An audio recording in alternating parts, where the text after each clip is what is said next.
Shalom dan selamat pagi Bapak Ibu Saudara-saudari yang kekasih di dalam Tuhan Yesus Kristus. Bulan Agustus tahun 2023 boleh berlalu dengan baik, dan hari ini Tuhan perkenankan kita memasuki bulan yang baru, yaitu September 2023. Mengawali segala aktivitas kita di sepanjang hari ini, mari kita membaca Alkitab dan merenungkan firman-Nya, dan kita persiapkan hati dan seluruh pikiran kita untuk ditegur oleh firman Tuhan. Pertolongan kita adalah datangnya dari Allah yang menjadikan langit dan bumi. Kasih karunia dan damai sejahtera menyertai kamu sekalian. Amin. Bapak, Ibu, Saudara-saudari, dan anak-anak yang kekasih di dalam Tuhan, bacaan kita pada pagi hari ini dari Wahyu pasal 3 ayat 7 sampai 13. Sebelum kita membaca Alkitab, mari kita berdoa. Kami mengucap syukur ya Allah untuk setiap kasih dan kebaikan-Mu. Bulan Agustus 2023 boleh berlalu dengan segala suka dukanya, dan hari ini kami mengawali hari baru di bulan September 2023. Kami tahu ada banyak tantangan yang menanti kami di depan. Namun kami percaya bahwa kasih Allah akan senantiasa memampukan kami melewati itu semua. Pagi hari ini kami akan membaca Alkitab dan sejenak merenungkan firman-Mu. Kami mohon kuasa Roh Kudus menolong kami, agar kami dapat memahaminya, lalu melakukannya dalam sepanjang hidup kami hari ini. Berfirmanlah ya Allah, kami telah sedia mendengarkan. Kami berdoa hanya di dalam nama Yesus Kristus, itulah Tuhan dan Juru Selamat kami. Amin. Wahyu pasal 3 ayat 7-13 kepada jemaat di Philadelphia.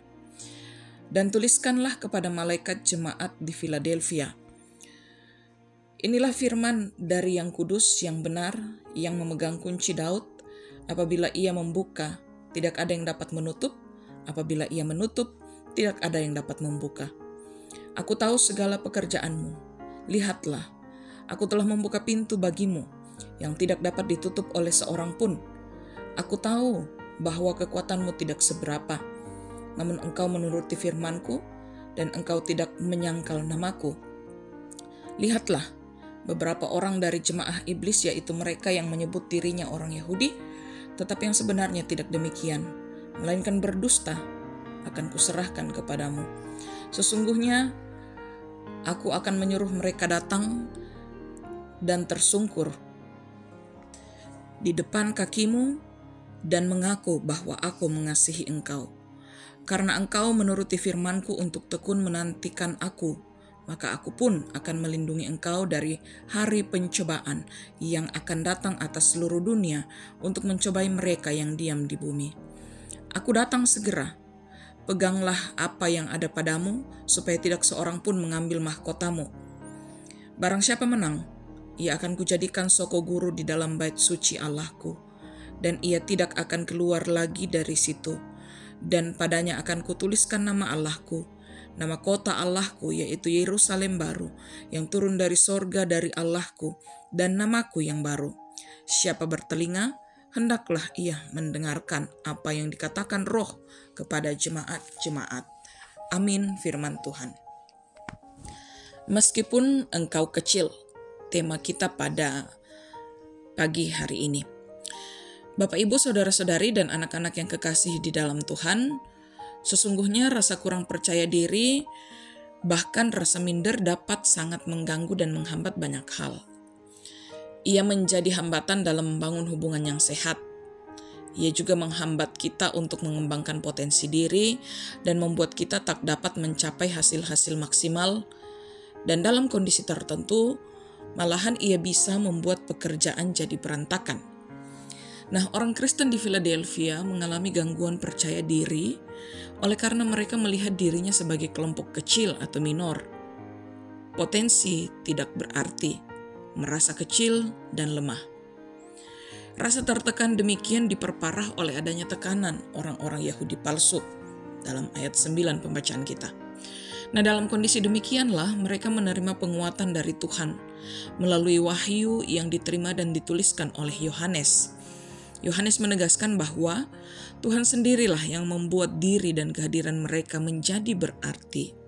Malahan, mereka yang kecil itu juga bisa menjadi sokoguru atau tiang. Artinya, keberadaan mereka juga penting dalam persekutuan umat Tuhan. Bukan karena kemampuan mereka, tetapi karena Allah mengasihinya dan mereka menang dalam iman, menuruti firman-Nya dan tidak menyangkal namanya. Penekanan dalam ayat 8 dan 9. Rupanya jumlah dan potensi yang biasa kita pertimbangkan dan utamakan bukanlah yang utama. Kita menjadi berarti dalam terwujudnya kehidupan umat Allah karena Allah sendiri yang menghendakinya. Dia sendirilah yang membuat kita berarti, dan dari sudut kita sebagai orang percaya, keteguhan iman atau mengakui namanya dan ketaatan pada firman-Nya, itulah yang utama dan terpenting.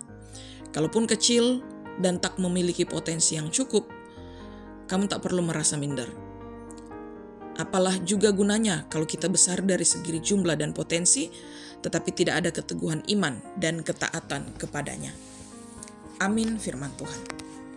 Mari kita berdoa. Syukur kepadamu ya Allah, firman-Mu hadir pagi hari ini untuk membangkitkan semangat kami menjalani kehidupan kami.